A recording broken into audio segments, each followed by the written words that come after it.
Caranya gimana? Biasanya kalau orang ginjal cuci darah. Cuci darah. Jadi Waste another Beri day. Eyes on obrolan what is ringan. mine. You say we need a change, and I feel that you mean it. You mean it. Halo, selamat bertemu kembali di channel saya, channel kesayangan. Dan di samping saya ini adalah seorang fisioterapi dan herbal. Beliau sudah memiliki banyak pasien dan sudah sering ke tempat-tempat untuk mengunjungi pasien dimanapun. Ya, selamat siang Bapak Andi. Bapak Arif. Iya, saya perkenalkan dulu. Saya namanya Andi Bendera Vivianto. Saya lulusan D3 Fisioterapi. Saya sudah sering menangani khususnya cedera-cedera fisik fisioterapi ya. Mungkin saya jelaskan dulu dasar dari fisioterapi. Boleh Pak? Boleh. Fisioterapi itu dasarnya memaksimalkan gerak dasar, gerak sendi dia biar bisa beraktivitas seperti sedia kala. Nah, biasanya fisioterapi itu menggunakan beberapa metode alat, metode fisik, metode massage, bisa metode manipulasi. Nah, yang jarang dilakukan pada fisioterapi itu metode dicampur. Jadi biasanya kan kalau saya pernah banyak lihat ya kasus kayak mungkin cedera ankle ya, cedera ankle kita sebut karena salah satu penyakit dunia, cedera ankle. Saya pernah ketemu pasien dan sudah menangani, dan saya itu ankle-nya itu masalah penanganan. Rasanya ankle kalau dia cederanya radang, ya masalah ya radang. Nah, ada salah satu mungkin instansi lah yang bukan murni fisioterapi di medis, dia asal narik aja. Nah, kemungkinan itu bisa jadi meleset ya antara ini kan tulang fibula ya, ini tulang tarsal. Nah, ini kan jadi ada sendi-sendi di sini ya. Ada sendi-sendi terus dia kan buka mungkin futsal atau basket ya. Dia ditarik gini, ya otomatis dia langsung radangnya emang langsung enakan. Tapi setelah kelanjutannya dia mungkin kebanyakan bisa jadi cedera ulna. Salah satu pasien saya ada yang futsal itu kan seminggu 2 kali dia pasti cedera. Terus sekarang sibuk apa sekarang? Saya kebetulan saya ya gimana ya, niatnya kalau fisioterapi itu emang nolong orang, bukan komersil ya. Nolong orang yang gimana aja sekarang? Udah sampai pasien ke kemana aja? Saya kan domisili Bantul ya. Ya, Kebanyakan pasien saya di daerah Bantul, dari Bandung, Sleman, Sleman. terus Kulon Progo, itu terus Jogja. Jogja. Daerah 4 itu kalau Gunung Kidul belum pernah. Aksesnya dan Kira-kira penyakit yang sering ditangani penyakit apa aja? penyakit yang sering ditangani terutama itu stroke. Stroke. Stroke-nya kayak gimana stroke itu maksudnya? Stroke itu ada stroke iskemik, sumbatan, dan stroke hemoragik, dia pendarahan. Kira-kira gimana itu, stroke parah nggak?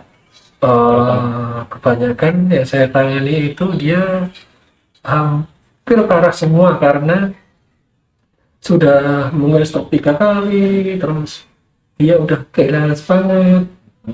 Itu tantangan terbesar bagi saya. Oh iya. Kira-kira pengobatannya apa aja?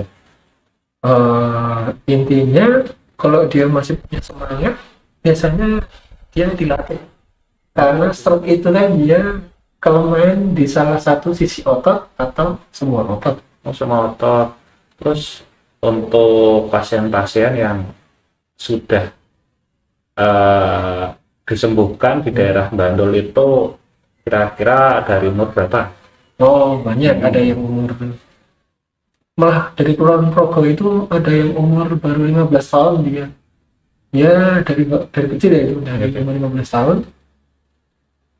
Dia mungkin dulu pola makan juga murah ya, mungkin suka makan sarimi, suka makan roti, Berarti pokoknya yang campur-campur itu, dan dia enggak doyan gelas sayur, enggak doyan sama sekali sayur. jadi harus di namanya dikonsumsikan harus sayur gitu ya. Ya, kalau kita bayangkan aja kayak ayam potong, Ayam umurnya kan 40 hari mungkin ya, 40 hari dia dimakan. Lah, sel-sel yang hidup di ayam itu mungkin juga apa, kehidupannya kan singkat. Oh singkat. Beda kalau yang di herbalis itu dia kita cari apa namanya, kayak sejenis ramuan yang hidup itu ribuan tahun, ratusan tahun atau ribuan tahun. Tahun. Ya, kita konsumsikan pada pasien supaya sel-sel itu bisa mengganti di tubuh. Seperti mungkin kayu bajaka, terus pohon kartembu yang udah gede itu, kelor yang udah tua, itu biasanya umurnya ada gede-gede semuanya. Terus itu kalau dalam kesehatan itu kalau obat-obat yang dari dokter kayak kimia suntik itu bagus nggak? Ada yang sebagian ada yang bagus, dan sebagian ada yang kontraindikasi, tergantung manfaatnya dan tergantung kasusnya. Misalnya obat kayak kita bahas di luar kita dulu ya, mungkin obat warung ya, Obat warung. kayak Paramek, terus pokoknya yang itu tadi saya kan ke daerah mana itu, ke daerah pinggiran dekat pesantren di Pesantren. Jogja ya. Saya itu mau nerapi ponakannya, tapi yang minta terapi itu matanya tiba-tiba merah. Saya tanyakan, kok kenapa ya matanya merah? Oh ini minum obat dari warung tanpa dosis. Nah jadinya dia kan juga mungkin ada pembuluh darahnya tipis ya. Jadi karena mungkin kan itu obat itu kan mengandung lebih banyak aspirin. Ya jadi pecah jadi merah ya.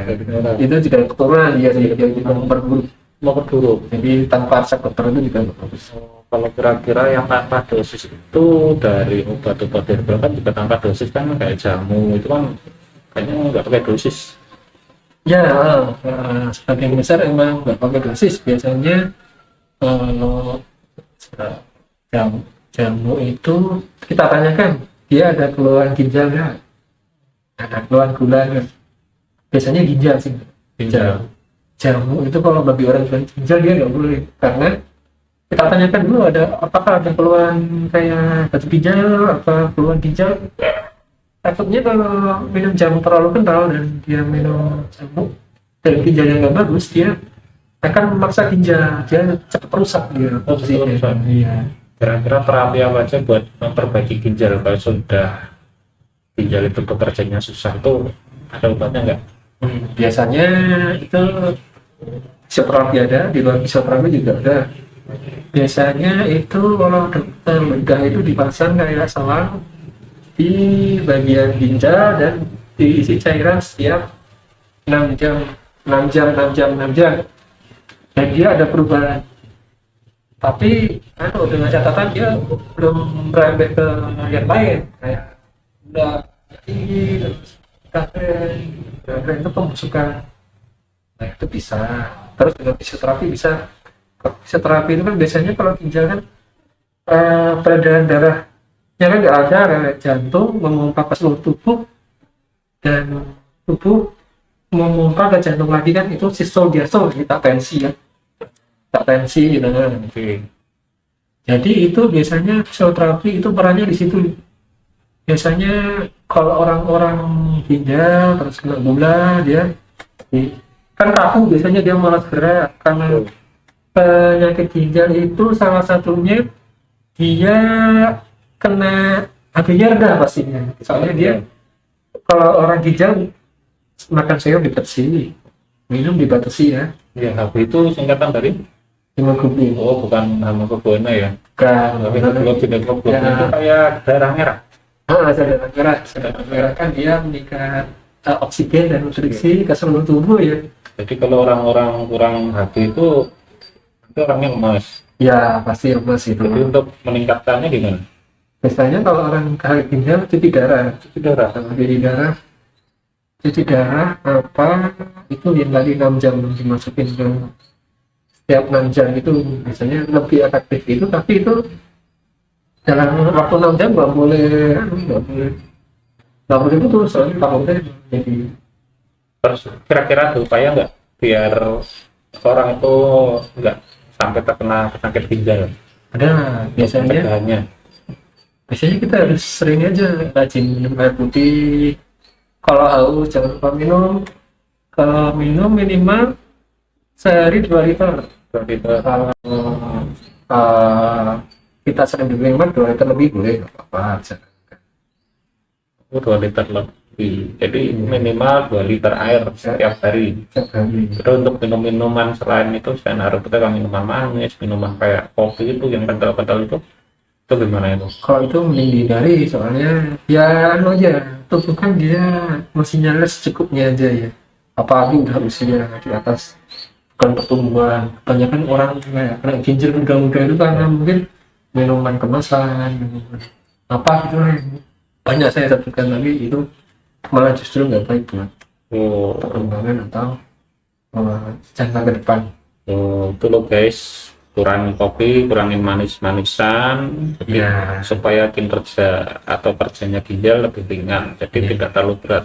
Nah, Biasanya jadi perbanyak minum air putih minimal 2 liter sehari.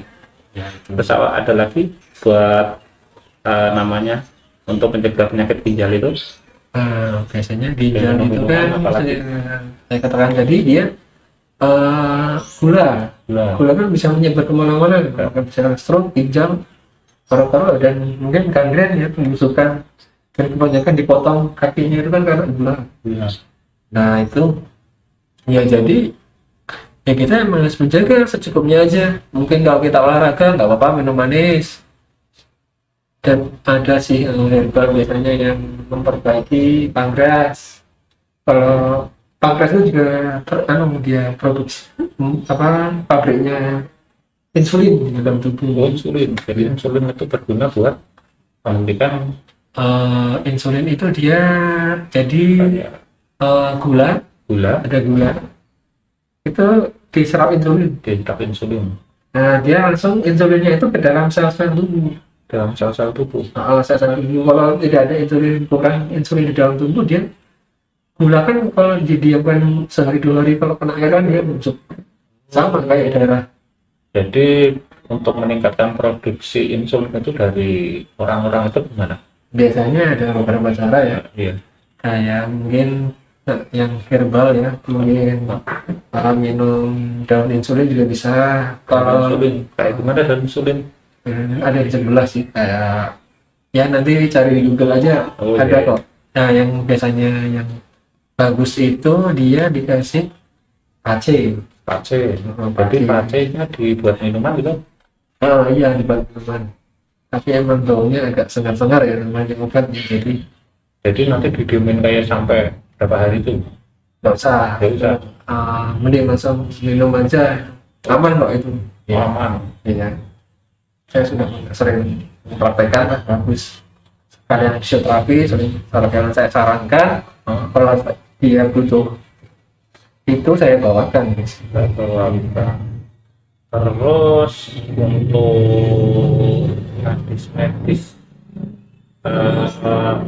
yang herbal itu selain fisioterapi itu apa aja? Selain dari fisioterapi? Saya dari fisioterapi ya. Ya intinya itu kalau ya kita jangan jauh dari fisioterapi, tapi kita juga meneliti ya. Intinya itu terapi seimbang, apa seimbang, nggak terlalu berlebihan dan nggak terlalu kurang, itu cukup di dalam tubuh. Cukup. Ya, kayak gini kita mungkin ini tadi pagi ya, yang lain dengan pembelajaran kita aja. Iya. Masih muda, umur 18 tahun, jarang berjemur, tak minum manis, salah posisi tidur. Wah, ototnya dia yang sebelah kiri dia lemas, dan sebelah kanan dia kencang. Jadi kan itu kan saling narik ya. Mungkin yang kiri itu lemas banget, yang kanan kencang ya. Jadi kan yang lemas itu ketarik ya. Yang kiri mungkin kalau yang kanan terus dia tulang belakang jadi es. Ini namanya sakit apa itu anaknya itu? Itu imbalance anatomi tubuh intinya. Tapi kalau kita sebut-sebutkan dia kalau di tulangnya skoliosis. Oh, bahasa mudahnya itu orang sakit apa? Sakit punggung lah ini. Sakit punggung ya, Iya. jadi punggungnya sakit terus. Punggung. Oh, jadi nggak pengaruh umur ya? Umur itu nggak pengaruh, umur tua, umur muda, tapi umur yang tua itu belum tentu sakit. Iya. Oh, Biasanya ya itu dia. Kalau orang tua salah posisi ngangkat barang itu yang bikin nggak bagus. kira-kira udah itu ya udah katanya udah pernah punya pasien yang dari atlet-atlet itu?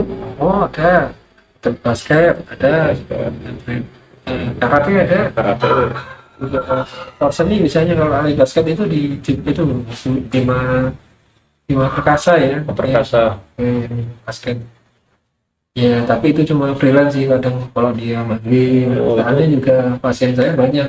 Oh, itu kira-kira dari pemain-pemain, ada yang basket, ada yang bola itu sebagainya, itu kebanyakan mengalami cedera apa pada waktu mungkin apa latihan atau bertanding.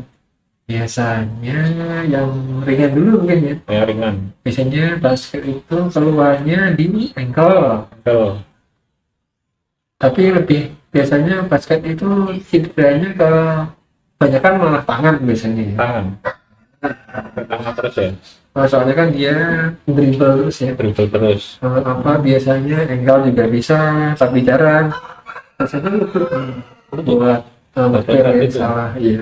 Jadi salah apa mungkin habis loncat terus jatuh. Bisa, itu bisa. Kadang juga mereka kurang memahami prinsip. Kalau kita mendribble bola dengan gerakan cepat kan itu samanya 3 kali berat badan. Jadi sendi itu cepat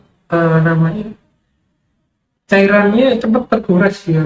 Krek itu malah nggak bagus itu. Kan Jadi- tulang rawan sama tulang rawan gesek terus. Jadi untuk antisipasinya gimana kira-kira biar apa ya, biar nggak kerak itu, biar itu apa harus pemanasan dulu atau mungkin konsumsi yang sehat atau gimana, olahraga yang gimana? Biasanya kalau seperti itu dia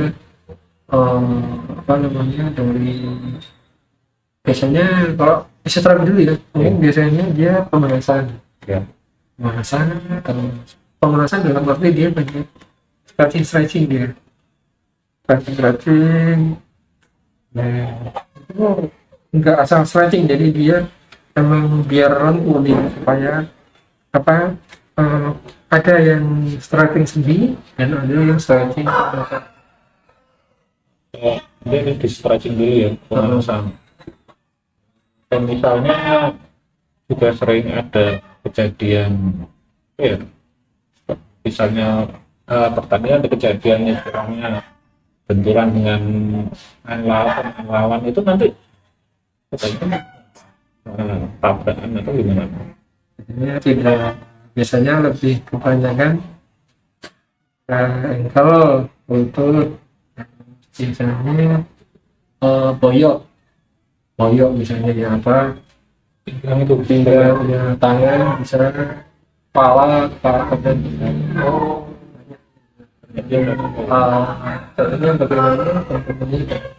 bagaimana iya. Terus ini di depan ini adalah alat kesehatan yang dibawa oleh Mas Jeffrey dari fisioterapi dan herbal.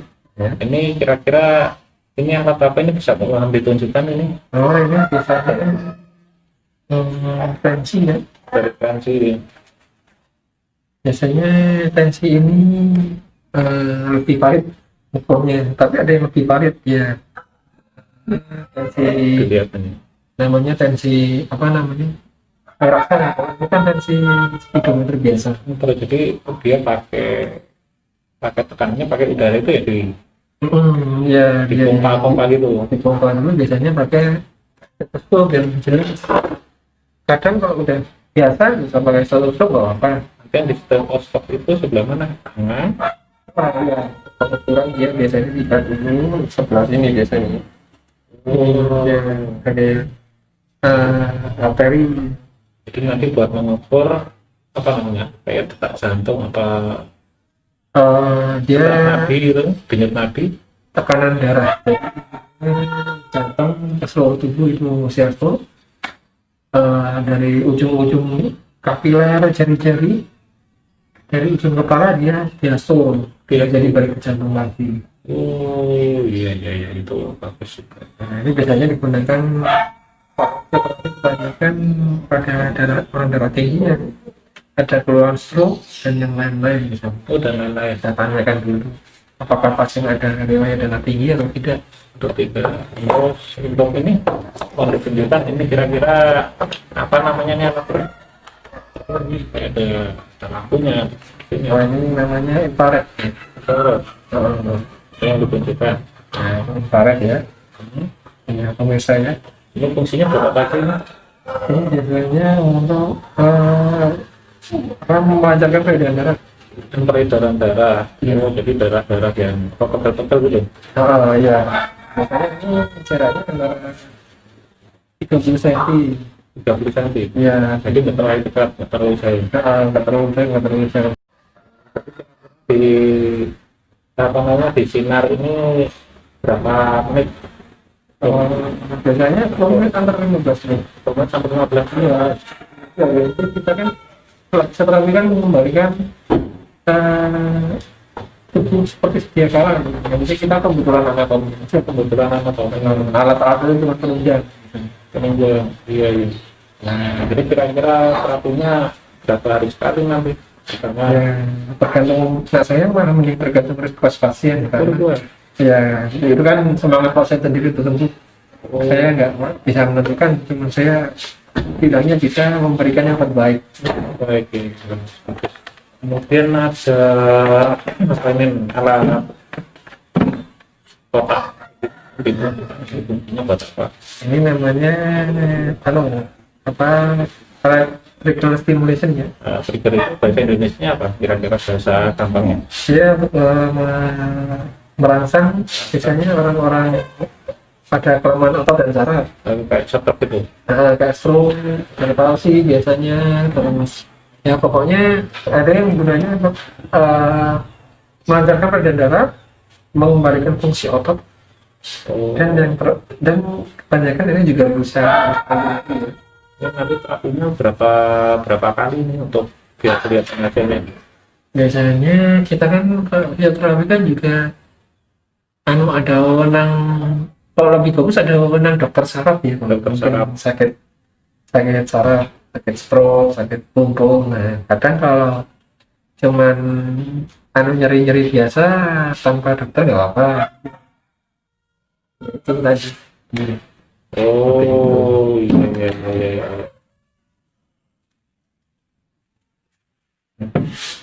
Makin otot. Dan terus ini ada lagi nih Ya. namanya alat apa ini? Iya. Supersonik. Ya, dia biasanya ini saya gunakan sebelum terapi kalau dia cedera awal, kayak cedera 10-24 jam kayak benturan apa. Jadi kayak emo itu gimana itu habis jatuh? Nah itu ini dia indikasi sekali dia lebih baik biasanya ditambahi obat poles dari Obat apotek ya. Jadi positif juga ya. Namanya pelamar gitu. Pelamar. Iya, pelamar. Pelamar. Jadi nanti kalau cedera itu biasanya kalau ada benturan kan biru-biru itu bisa disembuhin pakai. Bisa ya. Pakai apa ini atau ditempel-tempel gimana ini? Ya biasanya digosok dia. Digosok menggunakan ini kayak mundu nih dia. Oke, nanti digosok gini tempelnya. Saya kan nanti dikasih gel ya. Terus Saya jepit dulu.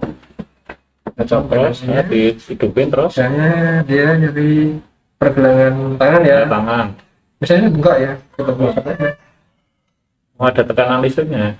Karena ini namanya gelombang suara. Nanti kita praktekkan ke sesi yang kedua. Jadi kan cuma perkenalan ya. Oh, perkenalan. Oh, ya nanti di sesi berikutnya. Iya, sesi berikutnya. Ada hal-hal yang menarik, makanya Ya. di subscribe aja guys, besok guys. Kalau Di subscribe, jangan lupa di subscribe. Ya, channel Mas Andi hari dari besok terapi.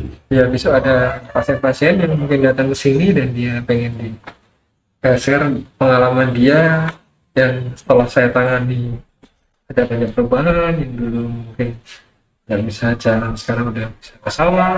Ya, terus ini juga ada nomor teleponnya nih Oh ada. sama media saya juga telepon. Nanti untuk luar kota juga bisa. Ya, untuk penanganannya juga insya Allah lebih cepat dan cepat sembuh. Ya biasanya kalau di rumah dia bonus alat ini dia untuk terapi. Pokoknya lengkap ini di rumah tuh ada yang di belakang.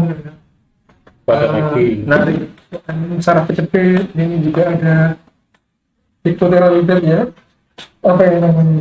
Nanti ini bagus ini nggak iklan-iklan itu ya. Nanti terapinya kalau di sini kalau kita longgar kita nggak mungkin bawa banyak ya. Oh, Di samping rawan rusak, ya aslinya ada kan, udah mau pesen ya alat yang jarang ada di klinik, tapi besok aja besok kalau memang.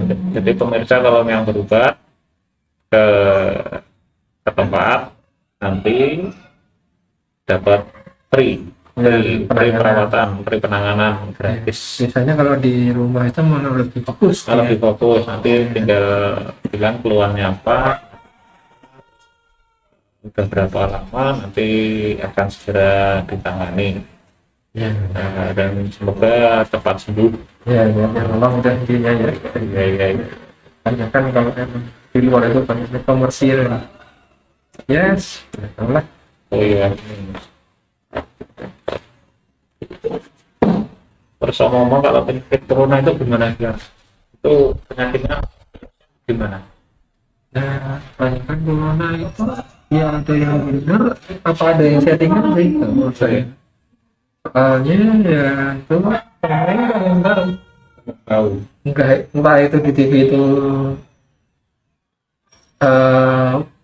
suatu kebohongan apa beneran, saya juga paham. Soalnya saya memang gimana ya, Oh, kira-kira kalau corona itu di apa namanya? Kalau pasien-pasien yang habis kena corona terus sembuh itu butuhkan fisioterapi nggak? biasanya ada keluhan paru-paru ya. Paru-paru ya, Iya. Biasanya corona itu kalau kita lihat di luar negeri Iya. ya biasanya masih ada kayak kelumpuhan paru, kelumpuhan saraf, ya dan lain-lain biasanya. Dengan kalau yang emang benar-benar kena, tapi kebanyakan ada selain corona yang kena. Gejalanya mirip corona, misalnya mungkin PPOK, sering merokok, mungkin sering jadi perokok pasif gitu ya. Di sekitarnya ngerokok tapi dia malah kena. Nah, asapnya, kita sering kebakaran, Kebakaran. Ya. masuknya itu.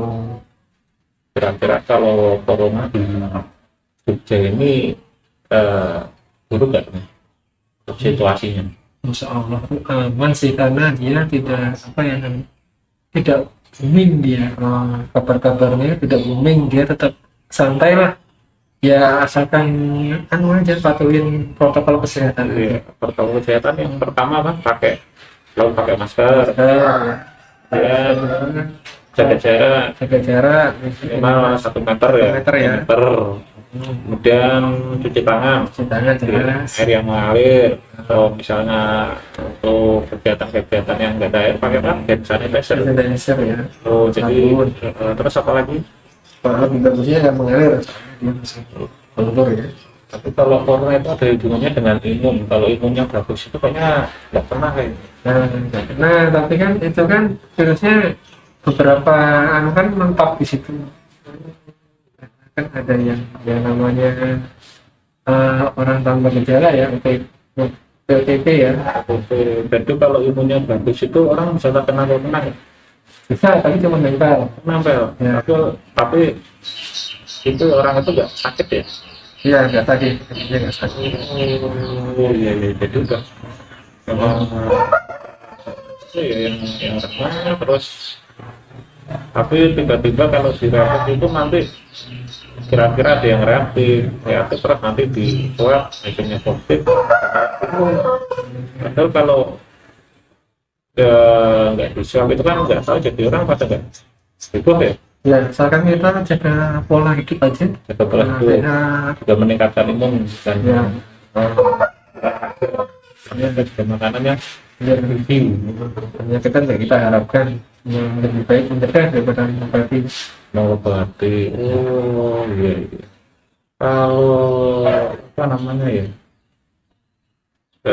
kegiatan apa namanya, kegiatan ini anak-anak itu yang di JJLS itu kira-kira itu gimana? Itu kan orang sekolah juga dari libur.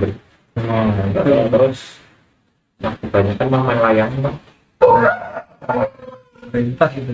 Iya. Gimana? Harus kan lebih jeli dia sama. Dulu ya, mungkin juga Ya. memang nggak bisa disalahkan juga. Iya, mungkin juga pribadi juga sih. Pribadi juga, Ya, penjualnya juga. penjualnya juga karena Kan bikin banyak layangan, dan kan ya paling enggak kita tuh apa ya, kalau menurut saya itu kita mengeluarkan potensi diri, jangan sampai kita termakan akan dasar hal yang konsumtif. konsumtif. Ya, kan pemerintah kan udah bikin undang-undang cipta kerja itu kan, Dan kita juga terus turunnya bantuan itu kan dari pemerintah ya, supaya itu dia apa namanya, punya usaha. Sekarang kan dulu tuh usaha kan harus bayar beberapa puluh juta kalau bikin PT. jadi undang-undang cipta kerja itu malah bagus ya. Malah bagus, namanya Omnibus Law itu. Ya, kerja semuanya, tapi Tapi kayaknya lebih mendukung ya. yang Makanya mungkin berita-berita yang hoax itu bikin apa ya, bikin buruk, terus muncul demo di mana-mana itu. iya itu nggak bagus itu. Nggak bagus sih, jadi berita hoax ya. Ya, itu kalau orang dewasa kan itu cuma bawa waktu. Bahwa itu juga ya. Iya, iya. Ya, sekian dulu dari saya untuk pertemuan berikutnya bisa di apa namanya, di pertemuan selanjutnya. Untuk pertemuan berikutnya bisa pertemuan di video-video yang lebih bagus. Nanti bisa di klik like dan subscribe-nya Ya, di di aja, atau channelnya Mas Andi, apa namanya channelnya? channelnya saya lupa, nanti saya ya. Oh iya, Di bawah. tulis di bawah ini. Ya, sekian dari saya, sampai bertemu kembali, dan jangan lupa klik like, subscribe, dan komennya. See you. Nah, Waste another day, eyes on my display. You say we need a change, and I feel that you mean it. You mean